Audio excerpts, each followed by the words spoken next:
Ya, Assalamualaikum warahmatullahi wabarakatuh. Selamat malam pendengar dimanapun Anda berada. Kembali menyapa Anda dalam program Kipra Desa malam hari ini. Bersama saya Arfan Yusri di ruang dengar Anda. Dan tentunya beragam informasi seputar dunia perikanan, pertanian, kehutanan, dan lain sebagainya kami hadirkan di setiap episode kebersamaan kita. Dan malam hari ini kita akan berbicara soal aplikasi teknologi bioflok pada budidaya ikan nila di kolam terpal. Nah, untuk membicarakan hal ini, tentunya saya tidak sendiri pendengar. Saya sudah hadirkan narasumber kita, Bapak Dahlan SPI MM. Beliau adalah penyuluh perikanan yang jauh-jauh rupanya. Alhamdulillah beliau sudah bersama kita ini dari Maros begitu Pak ya. Ya, saya langsung saja menyapa. Assalamualaikum, selamat malam Pak Dahlan SPI MM. Waalaikumsalam warahmatullahi wabarakatuh. Iya, apa kabar ini Pak? Insyaallah baik-baik. Baik ya. Terima kasih Pak untuk waktunya. Jauh-jauh nih rupanya dari Maros. Nah, saya pengen tahu dulu nih, Pak Dahlan SPI MM penyuluh perikanan, tepatnya ini dari kementerian Iya. Dinas Perikanan atau gimana? Dari Kementerian Pusat, Kementerian Kelautan Pusat, kemudian Satminkalnya itu di Balai Riset Perikanan Budidaya Air Payau di Maros. Di Maros. Iya. Baik. Iya. Nah, malam ini untuk Anda juga pendengar dimanapun berada yang menyimak perbincangan kita ataupun dialog kita dalam Kipra Desa ini, Anda juga bisa bertanya langsung, mungkin ada yang tertarik begitu ya, terkait mungkin bagaimana budidaya ikan nila di kolam terpal ini. Langsung saja nanti tanyakan ke Pak Dahlan SPI MM di ruang dengar Anda melalui line telepon 082133339440 atau melalui line komentar kami di Facebook kami di Pro 1 RRI Makassar, dan juga di di kanal YouTube ya, di RRI Makassar ya. Komentarnya di sana nanti kita bacakan nih. Langsung saya teruskan ke Pak Dahlan SPI MM. Baik, Pak Dahlan, saya tertarik nih dengan kata bioflok. Iya. Nah, apa sih sebenarnya ini bioflok? Saya masih agak awam mendengar kata bioflok ini. Teknologi bioflok, apa ini? Iya. Menurut teori dari penelitian perguruan tinggi dan balai riset itu, itu bioflok itu adalah media untuk budidaya ikan air tawar. Itu dibuat ada empat bahan-bahan yang dibutuhkan dalam pembuatan bioflok ini. Yang pertama adalah garam kasar. Kemudian ada molasses atau tetes tebu. Kemudian ketiga probiotik, apakah itu probiotik AIM4 atau yang lainnya itu. Kemudian kapur dolomit. Kemudian kenapa ada seperti itu, campuran bahan-bahan seperti itu? Karena untuk memancing pertumbuhan daripada biota organisme yang dibutuhkan oleh ikan air tawar, terutama nila ini. Kemudian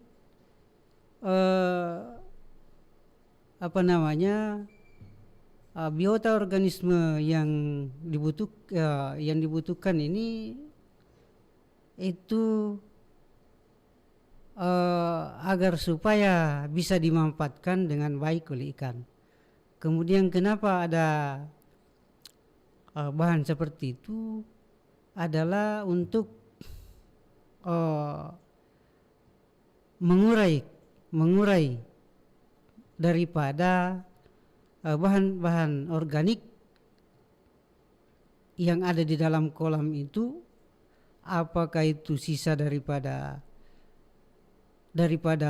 pakan yang diberikan itu sendiri oleh kepada ikan, ataukah kotoran ikan itu yang mengendap di dasar kolam. Kenapa ada molasses dengan semacamnya itu? Molasses itu untuk memancing pertumbuhan daripada mikroorganisme yang dibutuhkan sebagai makanan ikan itu sendiri. Ya. Jadi teknologi bioflok ini itu pada media airnya ya? Iya, media airnya. Pada kolam ini. Pada kolam. Oke. Jadi untuk menyediakan sebelum mungkin bibitnya turun gitu ya. Iya, sebelum. Untuk proses penyiapan wadah air ini, kondisi realnya itu seperti apa di lapangan Pak? Untuk berapa hari begitu sebelum menurunkan bibit? Ya. Kalau yang selama ini saya mengacu kepada dari penelitian perguruan tinggi dan dari penelitian yang lainnya itu, karena sebetulnya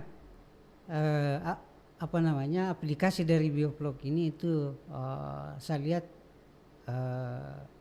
di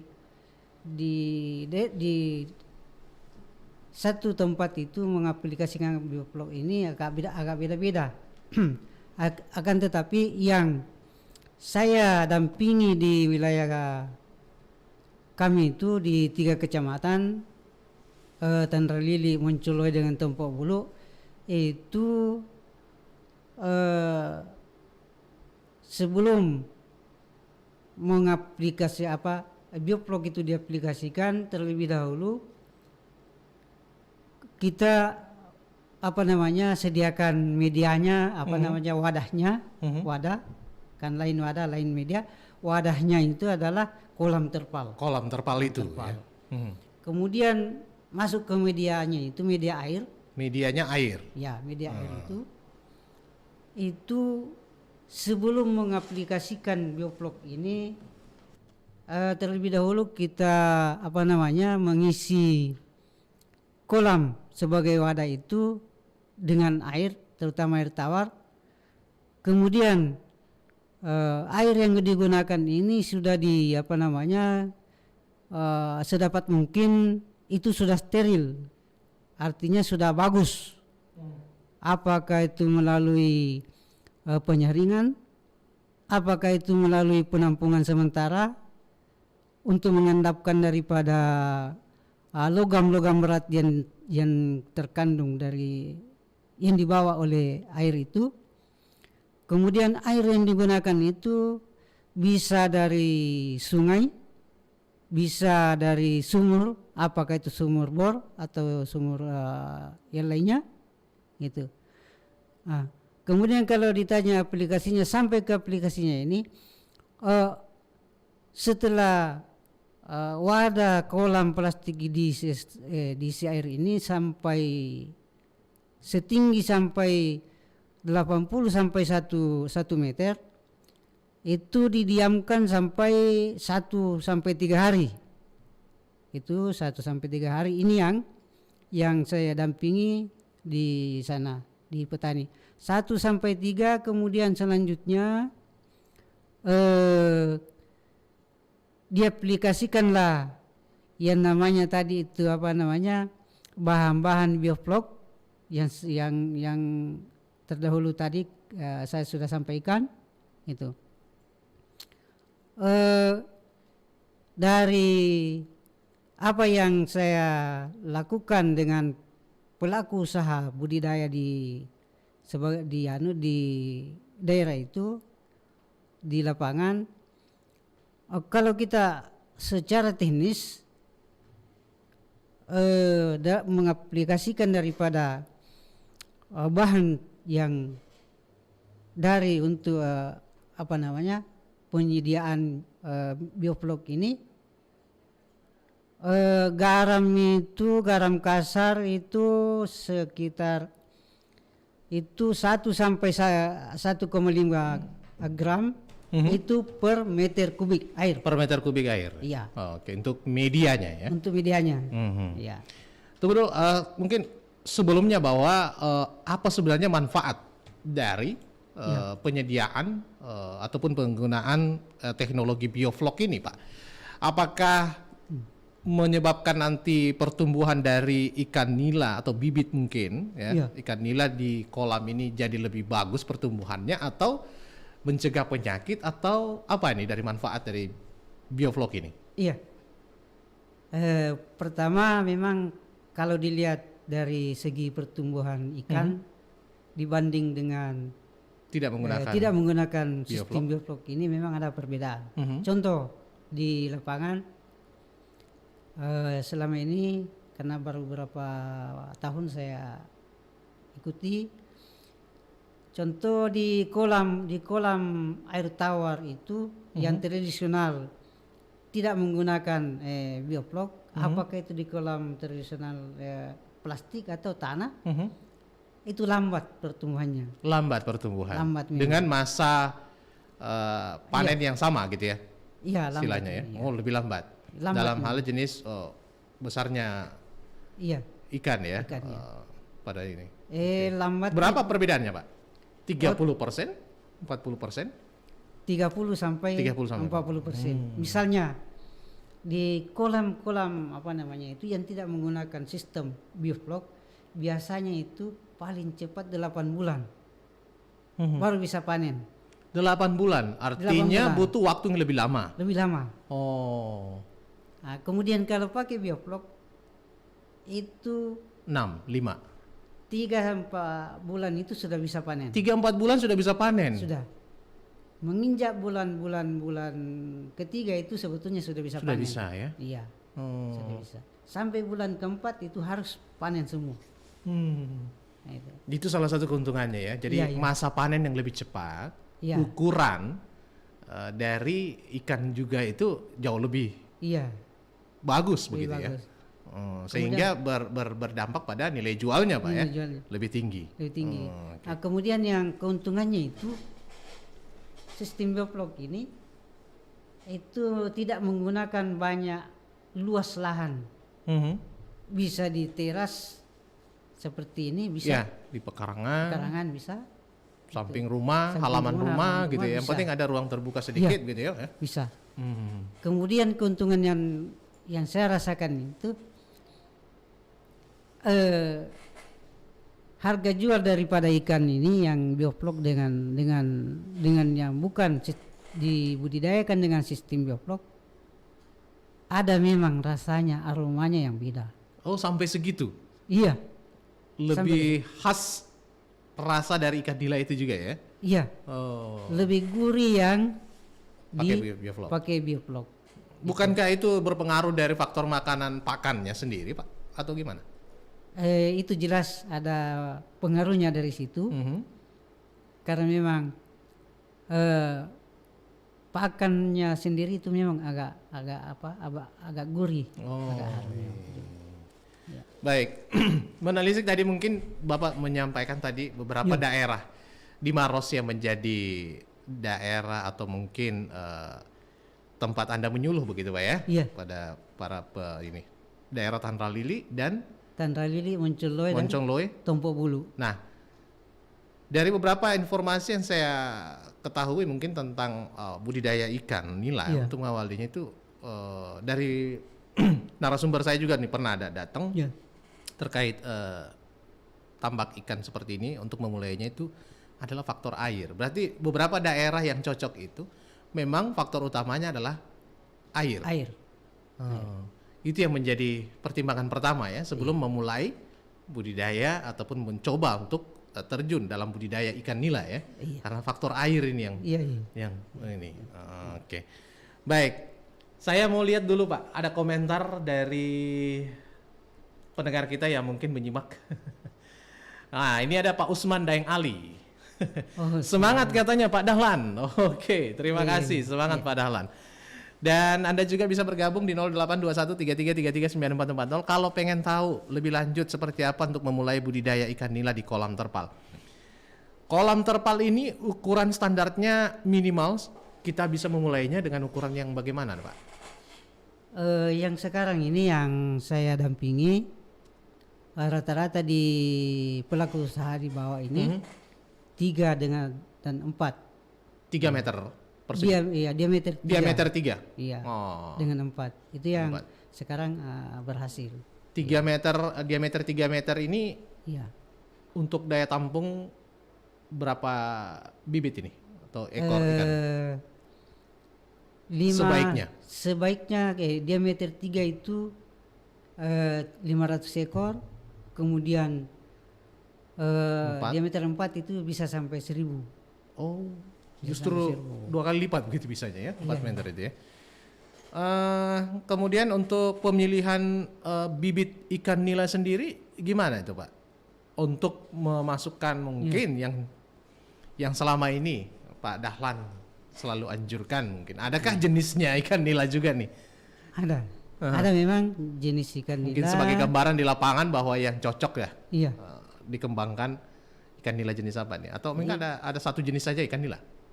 Ada jenis apa namanya ini, ada ikan nila gesit istilahnya. Gesit? Iya. Itu diantaranya. Ya, antara produk itu, tapi ada yang lain itu masih ada. Nah, tapi ini yang istilahnya orang sekarang nila gesit itu yang sudah banyak beredar. Banyak beredar dan banyak peminatnya begitu di pasar di pasaran gitu ya. Iya. Itu. Baik. Oke, saya juga punya pengalaman ini Pak. Pengalaman di tetangga tepatnya Pak. Yang mencoba budidaya ikan nila beberapa waktu lalu di kolam. Yang dia herankan adalah berapa ribu bibit yang dia turunkan setelah 3-4 bulan yang dia panen itu nggak lebih dari 200 ekor. Katanya hilang kemana gitu. Apa faktor penyebab kalau dari permasalahan seperti ini yang mungkin Anda lihat Pak Dahlan? Apakah salah dalam jumlah bibit yang masuk dalam satu kolam? Iya. Atau ada cara tidak menggunakan bioflok kah ini? Bisa seperti itu hasilnya 3-4 bulan justru berkurang. Yang dia panen hanya sampai 200-an ekor. Iya. Itu sebetulnya ada beberapa faktor ya. Apalagi kalau tidak menggunakan kalau itu menggunakan kolam tanah. Ada beberapa faktor pengaruhnya. Itu yang pertama dari kualitas bibit itu sendiri. Kualitas ikan. Kemudian cara mulai dari pemilihan bibitnya itu sampai menebar, itu ada pengaruhnya semua. Apakah dia karantina istilahnya atau bagaimana? Jadi bibit juga harus dikarantina? Iya. Kemudian kalau yang seperti terjadi seperti itu, apalagi kalau di kolam tanah, itu kolam tanah itu harus betul-betul bersih dari ikan predator atau pemangsa. Ditakutkan seperti itu. Iya, seperti ikan gabus. Ikan gabus. Nah, apalagi kalau memang ikan gabus sudah ada duluan di bawah itu, sudah besar lagi, habis. Habis itu ya. Itu salah satu faktornya, ada ikan predator di dalamnya. Ada. Itu. Ada. Tapi memungkinkan tidak bahwa dari anakan ataupun mungkin dalam perkembangbiakan dalam pertumbuhannya ini ikan nila ini saling menjadi predator sendiri, enggak? Misalnya mungkin dari ukuran anakan perkembangannya yang beda, pasti ada yang lebih cepat besar. Dan itu menjadi predator untuk yang lain yang lebih penyaing. kecil. Ya, bisa. Penyaing namanya? Itu enggak terlalu faktor gitu ya. Kecuali ikan lele. Itu yang bikin cepat turun ya. Kecuali ikan lele. Iya. Baik. Jadi dia sampai bingung nih. Katanya untuk memulai lagi itu masih hitung-hitung dulu, berarti ada yang salah gitu ya Pak ya? Ada yang salah. Mulai dari bibitnya itu. Bibit dan juga faktor kolamnya ya. Kalau kolam tanah itu biasanya seperti itu. Iya. Gampang ada lele. Iya. Ataukah mungkin dalam bibit itu memang ada yang terselip satu predator, mungkin kan tidak? Kecuali kalau bibit itu memang karena dari asalnya sudah kena penyakit. Bisa juga ya. Kemudian memang tidak berkualitas bibit itu dari pembenihan bisa jadi. Bisa jadi. Ya. Karena itu kan ada waktu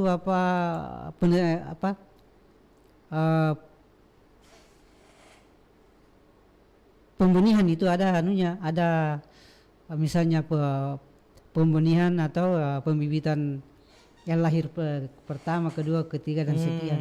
Ada di jadi situ penting juga ini untuk kualitas bibitnya. Baik, ada salam juga nih dari Pak Abdul Rahman. Katanya Sulawesi Barat hadir menyimak Padalan. Iya. Lanjut dengan yang berikut ini ada siapa lagi nih? Iya, ada juga yang komen ya di kanal YouTube. Semangat Padalan dari Pak Domingus Lintin. Waduh. Oh iya. Ini rekan-rekannya Pak Dahlan ini pada menyimak semua nih ya, memberikan support kepada Pak Dahlan, penyuluh perikanan kita nih yang sudah hadir malam hari ini. Semangat Pak Dahlan, teknologi probiotik petani untung dari Pak Domingus Lintin ini. Probiotik apa bedanya dengan Biofloc ini, Pak? Itu probiotik itu salah satu bahan dari media Biofloc.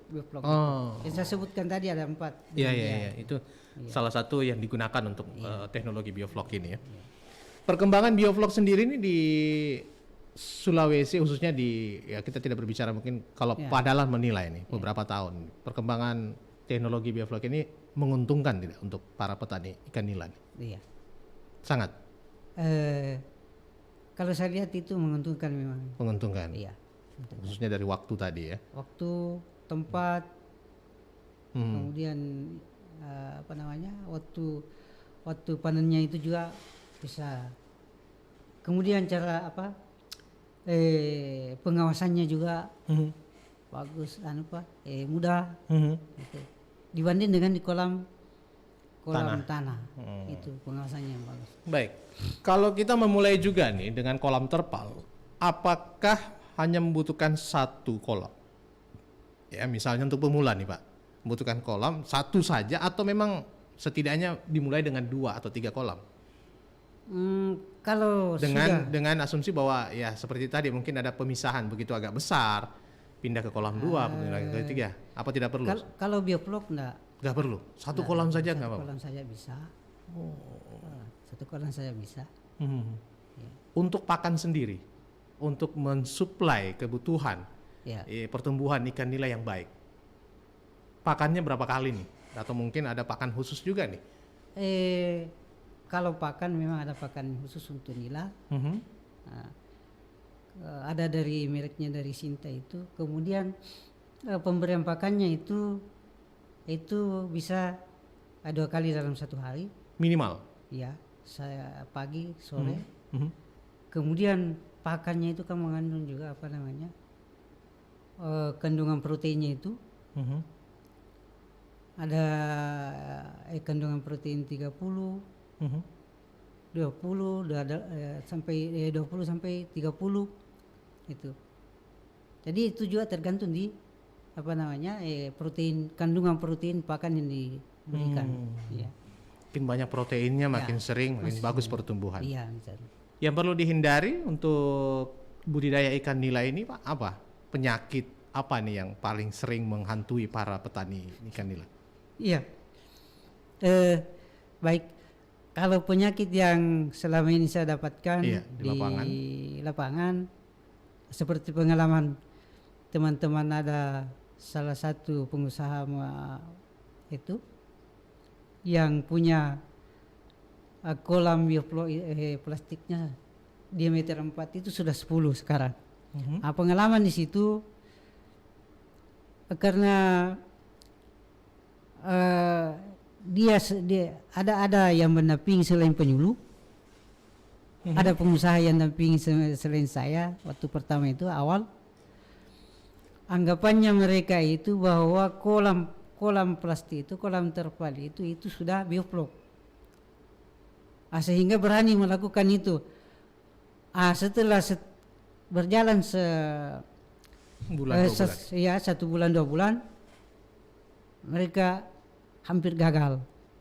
Karena setiap hari mati. Setiap hari mati. Sehingga mereka datang ke kantor menemui Pak Kadis, tanyakan itu. Saya diutus disuruh ke sana dampingi. Setelah saya lihat anggapannya itu sebetulnya masih salah, belum bioflok. Itu masih kolam plastik, kolam terpal. Kemudian itu setiap hari mati ikannya. Kenapa? Itu terserang penyakit jamur. Jamur. Bakteri itu tadi itu yang disebabkan dari air itu ya? Disebabkan dari air. Karena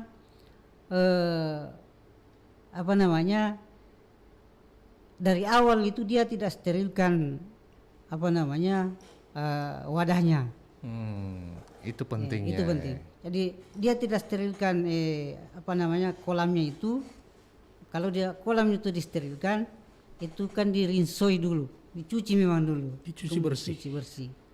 Nah, kemudian dimasukkan air untuk menghilangkan juga bau daripada kolam itu sendiri. Kemudian kenapa kena jamur seperti itu? Itu karena ada juga pengaruhnya dari air hujan. Ada pengaruhnya dari air hujan itu. Nah, itu sehingga kena jamur. Nah, untuk mengatasi seperti itu, seperti pengalaman yang saya lakukan itu bisa, kalau itu sudah terlanjur ada ikannya, kolam itu ada ikannya dengan ketinggian air sekian, kita buang airnya saja. Melakukan pergantian air.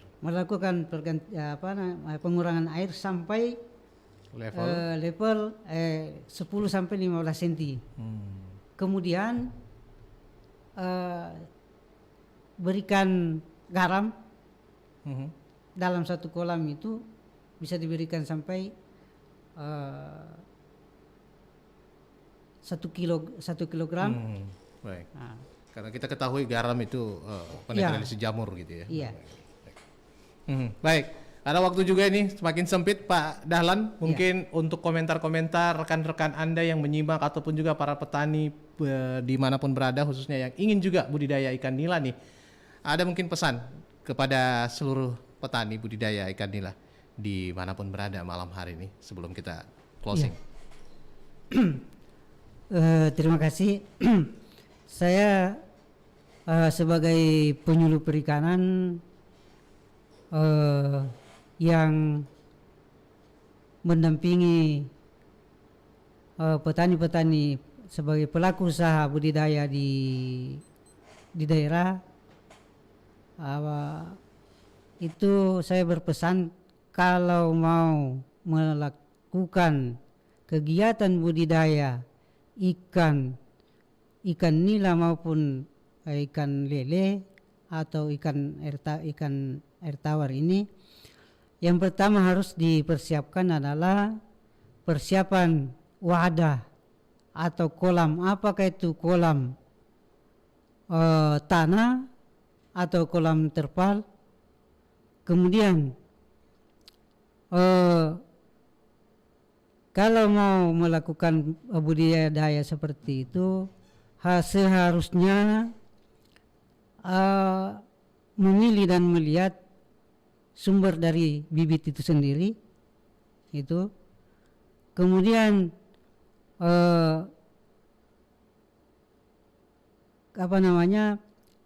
setelah persiapan daripada wadah itu, kemudian telah dilakukan penebaran itu, supaya intensif melakukan pengontrolan, ya. Itu apakah itu terutama yang menggunakan bioflok, ya, dan juga kepada yang non bioflok, misalnya kolam tanah, itu harus dikontrol karena banyak predator di situ. Okay. Ya. Baik. Iya. Baik, karena sayang sekali waktu membatasi jumpa kita ini Pak Dahlan. Untuk Anda pendengar, pemirsa dimanapun berada yang masih ingin bertanya langsung kepada Dahlan nanti, ketik saja di kolom komentar ini di fanpage Facebook kami di Perusahaan RRI Makassar ataupun di kanal YouTube RRI Makassar. Nanti akan kita lanjutkan ya pembahasannya, langsung kami tujukan ke Pak Dahlan untuk mendapatkan informasi lebih lanjut. Karena waktu kita terbatas Pak Dahlan, saya ucapkan terima kasih sekali untuk kehadirannya malam hari ini. Mudah-mudahan bisa berkesinambungan nanti informasinya bersama Pak Dahlan ya. Dan pendengar dimanapun berada, saya Arfan Yusri mengucapkan terima kasih. Sampai jumpa. Assalamualaikum warahmatullahi wabarakatuh.